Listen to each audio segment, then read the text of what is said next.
The female CEO struggled to sit up, her head pounding with a rhythm that matched the distant hum of engines, and the little girl watched her every move with wide, unblinking eyes, as if she knew the answers before she did. And the air smelled of oil, and wet rubber, and something metallic that made her stomach churn, and she felt the chill of concrete beneath her palms and wondered how she had ended up in a place so foreign, and yet there was something familiar in the shadows that pressed in around her, and she could hear the faint drip of water from a corner somewhere beyond her vision, and it made her heart jump every time it hit the floor, and she tried to speak, but her throat was dry, and the words caught, and the little girl stepped closer and whispered in a voice so soft it seemed almost part of the wind, "Can you see him?" And the CEO froze, her mind spinning, trying to remember who him could be, and a sudden bang from the far end of the garage made her jerk toward it, and a rat scuttled across the floor, but the shadow behind it seemed much bigger. And for a moment she thought she saw a figure crouched just beyond the dim light, and her chest tightened, and the little girl tugged at her sleeve again, urging her forward, and she realized she had no choice but to follow the child who seemed to glide across the concrete as though she belonged there. And the CEO wondered what kind of world she had stumbled into when the ordinary rules of reality seemed to bend around this tiny human. And then she noticed a workbench cluttered with tools, a wrench, a hammer, and a small notebook lying open, and the pages were filled with writing. She could not read, and sketches that seemed to depict herself in places she had never been but felt strangely familiar, and she reached for it. But the little girl grabbed her wrist, stopping her, and "Shake your eyes," she said, pointing toward the corner, and the CEO looked and saw a door slightly ajar with a faint light spilling from the crack, and beyond it there was the sound of whispers and movement as though 100 people were passing by in a hall. She could not see, and the air felt heavier the closer she got, and her instincts screamed at her to run. Yet curiosity pushed her forward, and the child led her to the door and gestured for her to look inside. And the CEO peered through and saw a wall of monitors flickering with images that made her gasp, and there were people she knew from her life. But they were speaking words she had never heard, and their faces twisted in ways that made her uneasy. And then one screen showed her own apartment at the very moment she had fainted at the party, and she saw herself collapse among the crowd of people laughing and raising glasses, and the CEO realized that someone had been watching her every move and recording everything, and she stumbled back, her heart hammering, and the little girl reached out and held her hand tightly and whispered, "Do not be afraid, because they will come for you." And her words were so precise and commanding that the CEO felt a shiver run down her spine, and she knew that she was in the midst of a game she could not yet understand. And the garage around her seemed to shrink with shadows, moving in from every corner, and she felt eyes on her that were not human and not alive. And she turned suddenly and saw a tool chest slowly sliding open on its own, revealing a collection of knives and files that gleamed in the dim light. And then a sound behind her made her spin around. A stack of tires rattled as though someone had kicked them, and she felt the presence of another human being, though the air was empty. And then the little girl pointed to a hatch in the floor and said, "Climb." And without thinking, the CEO followed, and as her hands gripped the cold metal ladder, she realized that the hatch led to a tunnel below, filled with darkness and echoes that seemed to whisper her name. And she could feel a pulse in the walls that matched her own, and the child descended first, looking back to ensure she followed. And the CEO hesitated only for a moment, before she realized there was no turning back, and the tunnel stretched endlessly before them with flickering lights every few feet that cast long, sinister shadows, and she could hear the faintest sound of water dripping somewhere far ahead, and footsteps behind them that were impossible to place. And the little girl suddenly stopped and pointed to a small door carved into the tunnel wall, and she said, "This is where you must wait." And the CEO looked into the small room and saw a single chair and a table with a key on it, and papers scattered around that seemed to describe events in her own life in a way that made her skin crawl, and she felt her heart racing because the next step was unclear. And the child whispered, "Sit and wait, and I will return."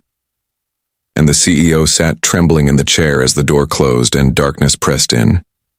And then a noise from the tunnel made her turn sharply, and she saw movement just beyond the faint glow, and a shadowy figure stepped forward and then vanished, leaving only a chilling laugh that echoed around her.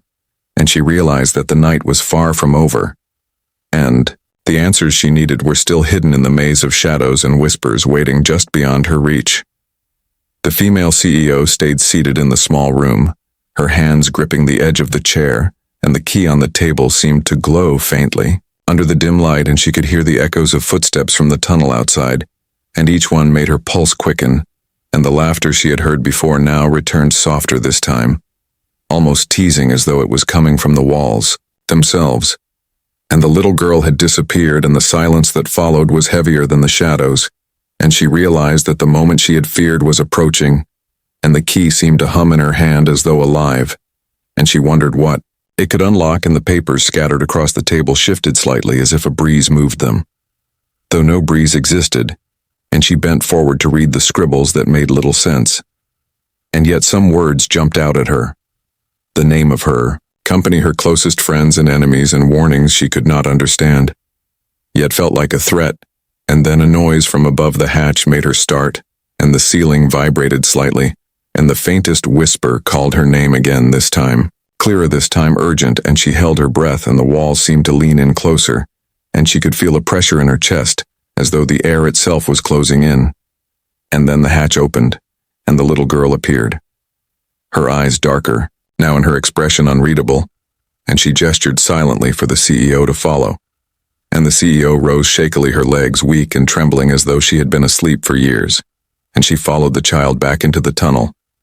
And the walls were lined with strange markings that glowed faintly and seemed to move as she passed them, and she realized the markings formed a language she could not read, but somehow understood that it was a warning, and she quickened her pace, but the tunnel stretched endlessly before her, and the footsteps behind grew louder as if someone or something was keeping pace with them. And she looked at the little girl, who was calm and steady, and yet she felt the child carried a secret that could change everything. And then the tunnel opened into a vast chamber dimly lit, and the air, thick with the scent of metal and oil and shadows, moved across the walls like smoke, alive with intent. And the little girl walked forward to the center, where a circular platform rose slowly from the floor, and on it lay a briefcase chained shut with heavy locks, and the CEO felt drawn to it, though every instinct screamed danger, and the platform began to rotate, slowly revealing images projected onto the walls of her life, every betrayal, every secret, every choice she had made, and she realized someone had been watching her longer than she had ever imagined, and the shadows around her grew thicker, twisting into forms she almost recognized, but could not quite place, and the little girl whispered, "Now you must choose." And the CEO hesitated because she did not understand what choice was required of her. And then the sound of footsteps multiplied, filling the chamber with a deafening echo, and figures emerged from the shadows, tall, faceless forms that moved in perfect silence,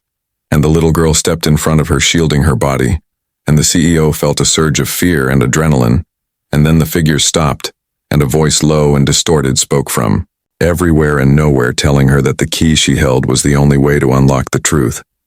And she looked down and realized it had changed.